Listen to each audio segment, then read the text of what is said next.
Oi, gente, tudo bom? Aqui é o Vitor e a gente vai continuar agora aqui a nossa jornada através do Hellboy, através da nossa leitura do Hellboy. Mas antes de mais nada, eu queria lembrar vocês dos recadinhos de sempre. Nada lá nas minhas redes sociais, tem os links para os meus livros. Tá rolando bastante coisa. Na verdade, eu queria contar para vocês sobre algumas atualizações. Vai ter um evento que vai acontecer em Brasília, que é o Brasil Mostra Japão, onde eu fui convidado para palestrar. Eu vou falar sobre as animações japonesas, falar sobre o meu livro da animação japonesa. Vai rolar também a Spell Fair, a Feira dos Feitiços, que eu estou patrocinando, que eu estou participando. Eu enviei alguns vídeos lá, espero que vocês, se vocês gostam desse tipo de conteúdo, mais voltado para misticismo, holístico e magia, acho que é um evento que vocês vão gostar, vai ter um monte de palestra lá também. É um evento completamente online e que eu vou estar ajudando a divulgar e divulgando o meu livro também, O Corpo Estranho. Agora, sem mais delongas, eu acho que a gente pode começar aqui, né, a nossa segunda história no Hellboy Omnibus número 2, Paragens Exóticas. E eu queria abrir aqui na nossa próxima história, deixa eu achar aqui, achei, que é a história Ser Humano. E daí, como eu falei da outra vez, vocês podem notar que já tem uma coisa diferente aqui. Não é o Mike Mignola que está ilustrando, é um cara chamado Richard Corben. O nome dele está aqui na capa do Omnibus também. Mas antes da gente começar a ler essa história, a gente precisa avançar nos volumes e voltar no tempo. O que que isso quer dizer? Vamos fechar aqui e vamos pegar aqui do nosso lado. Opa! Para quem tem o Omnibus aí, BPDP Praga dos Sapos, volume 1. E daí vocês estão perguntando, poxa, por que diabos a gente vai pegar o Praga dos Sapos primeiro, sendo que a gente está na ordem cronológica aqui, vendo o Paragens Exóticas, né, o ônibus. Bom, vai fazer todo sentido. Vamos abrir aqui na página 95. O Praga dos Sapos é uma história voltada especificamente só para o BPDP, sem muito do próprio Hellboy. Mas aqui a gente vai ter essa história que é Abe Sapien contra a ciência. Essa história ela foi escrita pelo Mike Mignola, ilustrada pelo Matt Smith, que fez os pencils, né? Fez o lápis, fez os desenhos, e o Mike Mignola ele fez as sombras, ele fez as tintas, né? Ela foi colorida pelo Dave Stewart, fez as letras foram feitas pelo Pat Brousseau, foi editada pelo Scott Alley e foi originalmente publicado no Hellboy, A Caixa do Mal número 2, em setembro de 1999. E por que diabos que a gente está lendo essa história antes? Porque ela vai contar a respeito de como que o Roger, que é o Homúnculos que a gente já viu nas outras histórias, ele veio à vida, né? Ele voltou. Porque se vocês lembrarem, o Roger, ele entregou de volta o fogo para a Liz e ele ficou sem energia nenhuma. Então aqui a gente vai ver basicamente como que o Roger despertou novamente, né? A gente tem o BPDP e a gente tem esses dois cientistas aqui que eles estão testando, né? Eles estão vendo o que diabos pode ser feito para despertar o Roger, né? O BPDP, eles basicamente fazem pesquisa paranormal também, não é só a parte de defesa, né? E os cientistas eles estão tentando ver o que pode ser que faça com que ele volte à vida, né? Eles estão testando várias voltagens, estão tentando ligar o Roger na base da eletricidade mesmo, e eles estão discutindo, basicamente falando: olha, eu acho que a gente já testou o suficiente essa parte sobre as voltagens, eu acho que a gente pode parar com isso e sacar logo dos bisturis e fazer as análises debaixo do microscópio. Ou seja, esse cara, né, o careca, ele quer dissecar o Roger. E aqui no cantinho dessa página a gente tá vendo que tem o Abe. Ele tá observando tudo isso agora, né? Tá vendo essa conversa desses dois cientistas e ele tá lembrando de quando ele mesmo estava dentro de um jarro, né? Quando ele foi descoberto e foi levado ao BPDP. Tem uma história muito bonita do Hellboy tirando ele dentro desse vaso, porque como aconteceu com o Roger, eles estavam apenas, como é que se fala? Testando e fazendo experimentos e não tratando ele como uma pessoa, como um ser humano, né? Daí, no fim das contas, o Abe, ele tá se vendo no Roger, né? Ele tá se vendo nessa mesma posição dessa criatura que tá indefesa à mercê desses cientistas, né? E daí, esse cientista mais novo aqui de óculos, ele fala: Dr. Rodel, por que que a gente não vai fazer um pequeno descanso? Por que que a gente não come alguma coisa? Eu detesto operar de estômago vazio. E é muito louco porque parece que ele viu o Abe aqui e meio que sugere, tipo, olha, eu vou sair fora, vou levar esse cara pra fora, e daí, Abe, você faz o que tem que fazer. Não dá pra saber exatamente, mas os dois cientistas aqui, eles vão embora, e o Abe desliga, né? Ele desliga todos as fases, ele desliga todo aqueles aparatos que impedem de ele colocar a voltagem máxima, né? E, bom, querendo ou não, basicamente o que ele faz é explodir a voltagem do laboratório, né? A gente tá vendo aqui. E o Roger desperta, né? É muito doido porque tem aquela frase, né? Ele está vivo, it's alive, quase, né? Como o próprio Frankenstein. O Roger tem um pouco disso, né? De Frankenstein também. Ele tá aqui com os olhos brilhantes, né? O Mike Mignola ele fez as sombras. Eu gosto sempre desses contrastes muito grandes que ele coloca aqui. E daí, né? O Abe fala, olha, deixa ele em paz, não mexe com ele. E daí o Roger só acena e diz, olá. Então a gente está vendo primeiramente como que foi que ele despertou, né? Primeiramente como que o Roger saiu daquele estado sem mais energia, né? Como a gente tinha encontrado ele pela primeira vez. E agora a gente pode ir sim, finalmente, para a nossa história, depois desse pequeno prólogo aí, falar um pouquinho sobre Being Human, que a tradução aqui ficou ser humano, né? No BPDP aqui, desculpa, no nosso ônibus. E daí, antes da gente começar, vocês estão notando que essa história não foi feita pelo Mignola, novamente, né? Ele escreveu, mas ele não desenhou. Ele foi escrita pelo Mike Mignola, ilustrado pelo Richard Corbin, colorido pelo Dave Stewart. As letras foram feitas pelo Clem Robbins e foi editado pelo Scott Ellie, lançado originalmente em 2011, isso aqui, em maio de 2011. E é muito doido porque quando a gente está falando, por exemplo, do Richard Corbin, ele é basicamente um cara que ilustra terror. Eu já tinha visto outros trabalhos dele, não tinha associado, né, na época, aqueles outros trabalhos a essa história, mas ele é um cara que vai aparecer novamente em outros momentos, né? Ele vai aparecer em outras histórias, inclusive numa das mais famosas, que foi adaptada para o cinema, que é o Crooked Man, né? O Homem Torto. Então, a gente abre aqui primeiramente com o Roger lendo, né? Ele está dentro de uma sala. A gente vê aqui que ele está sendo monitorado, né? Tem um espelho duplo aqui onde a gente pode ver onde diabos. E a gente sabe que tem uma pessoa olhando por ele através do outro lado. E nada mais nada menos que o Hellboy e o Tom Manning, né? Que é o diretor aqui do BPDP. E é muito legal. Vamos voltar aqui rapidinho, só porque eu queria dar um pouquinho de ênfase nesse livro que ele está lendo, que é Ratos e Homens, do Steinbeck. E basicamente é um livro de 1937, escrito pelo John Steinbeck, que conta uma história sobre um cara chamado George e um outro cara chamado Lenny, que são dois trabalhadores rurais na Califórnia, e se passa durante a Grande Depressão, né, de 1929. E a história se passa em um rancho, algumas milhas ali perto da cidade de Soledad, nos Estados Unidos. E é muito doido porque a gente está vendo basicamente o Roger ele tentando se adaptar aqui à vida comum, né? A gente está vendo que ele sabe ler, que ele, querendo ou não, tem uma personalidade. E é muito doido pensar no desenvolvimento que esse personagem vai ter mais pra frente também, né? Então, voltando, né? Ele tá basicamente sendo observado pelo Hellboy e pelo Manny. E daí o Hellboy fala: por que que a gente não leva ele pro campo? Por que a gente não torna ele um agente? Vai ser bom pra ele. E eles, obviamente, vão, né?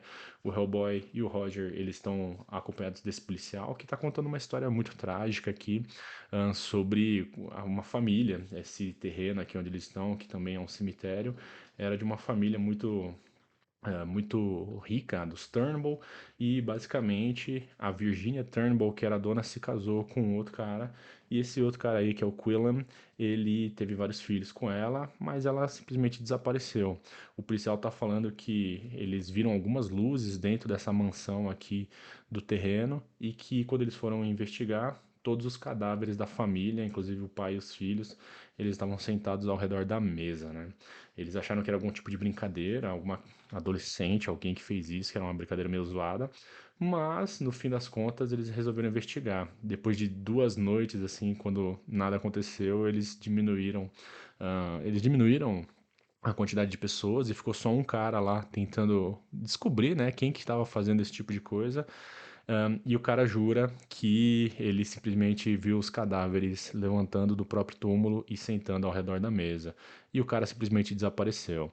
O Hellboy, ele fala que, bom, talvez é bem capaz ele ter fugido, né, esse outro oficial, porque quem não está acostumado a lidar com o sobrenatural às vezes, né, se assusta tanto que vai embora e abandona tudo, né? E daí o policial ele continua falando a respeito da história dessa família, do Quillam aqui. E daí essa é a foto do pai e dos três filhos, né? Tem uma filha aqui também. E é basicamente uma sequência de horrores, né? O primeiro filho aqui, o Levi, ele virou um bêbado e daí teve a garganta cortada numa briga de bar. Esse outro cara aqui, o Homer, ele não sabia lidar bem com as finanças, se envolveu em um monte de BO e acabou se matando. E o pai, ele foi morto pela menina mais nova e depois ela acabou se enforcando, né? A Beulah é o nome dela. E o Roger sugere, olha, vamos passar a noite aqui para ver o que diabo tá acontecendo. Mais pra frente a gente vê que eles estão dentro do mausoléu, né? Da onde a família estava enterrada. E o Hellboy e o Roger eles estão conversando. Eu gosto muito desse painel aqui, que dá pra ver que o Richard Corbin ele tá tentando simular um pouquinho daquelas sombras tão famosas que o Mike Mignola faz, né? Eu acho que fica bem legal. E o Hellboy e o Roger eles estão tendo uma conversa bem franca, né? Tipo, olha, você poderia ser um agente, você poderia ficar com a gente e tal. E o Roger fala, mas eu não sou humano. O Hellboy responde, fala, e daí? Já percebeu que eu tenho uma cauda, né? Eu tenho um rabo? E daí ele fala, olha, eu nem nasci de verdade, né? E a gente tá vendo aqui, recapitulando como é que foi a origem dele. Ele é um ser humano que foi criado, né, a partir de alquimia, como a gente viu também, a gente já conversou. Ele é um homúnculo, ele conseguiu vida através de um raio e o criador dele abandonou ele. Ele ficou muitos e muitos séculos sozinho ali naquele castelo, até que a Liz, ela vai lá e encontra ele e ele pega toda a energia vital, né? Todo o fogo que existe dentro da Liz, ele pega pra ela. E a Liz, como a gente viu, ela literalmente morre, né? E daí o Roger acaba, né, devolvendo a vida pra ela. E o Hellboy fala isso, fala, olha, talvez o que você tenha feito foi algo errado, mas no fim das contas, se você acaba se redimindo pelos bons atos que você teve, né? A gente tem aquela cena do Roger usando aquele fogo da Liz pra queimar o Hellboy. E ele pede desculpas, né? Ele fala, relaxa, eu tenho um monte de casacos, eu acabo usando vários porque isso acontece muito, né? Então é muito doido pensar nessa relação aí. O Hellboy é sempre um cara muito gente boa, né? Muito legal e tá sempre tentando convencer as pessoas a respeito do lado bom de cada uma delas, né? Então eu acho até uma cena interessante pensar que o Hellboy é uma influência muito positiva na vida do Roger, né? Nesse primeiro momento onde ele tá completamente perdido, né? Você imagina que você não é um ser humano e você tá num mundo, você renasce, né? Você acorda novamente num mundo de humanos e você não sabe o que fazer, né? Mas o Hellboy, ele meio que tem as respostas pra tudo, né? Ele fala, olha, fica tranquilo que as coisas vão se encaixar, pode ficar com a gente que a gente cuida de você, né? E daí, esse momento todo é interrompido e o Roger escuta alguma coisa e tem alguém se aproximando, né? Tem uma figura não seria um capuz aqui, mas um manto em cima. E a gente vê aquela mão da glória que a gente tinha visto também na última história da caixa do mal, né, do Box Full of Evil, e as velas a uma mão de verdade, né, de uma pessoa que foi condenada e tá acesa. E daí o Hellboy, ele não consegue se mexer, ele fica travado. A gente vê essa senhora aqui que basicamente ela sabe que eles estão ali, né, ó. E ela fala, olha, vocês fiquem aí, vocês se comportem que nada disso tem nada a ver com você. Ela é tipo uma feiticeira meio voodoo, né, a aparência dela, aquele bem estereotipado. E ela invoca, né? Ela fala: Clayton Quillan, venha pra cá e traga os seus rebentos imprestáveis com você. E daí, exatamente, né? Ele acaba levantando e indo embora. O Roger, ele. Nossa, o que eu vou fazer, né? Ele tá perdidinho, coitado. Mas o Hellboy fala pra ele: falei, cara, apaga aquela vela porque eu preciso me mexer, né? Você tem que dar um jeito nisso.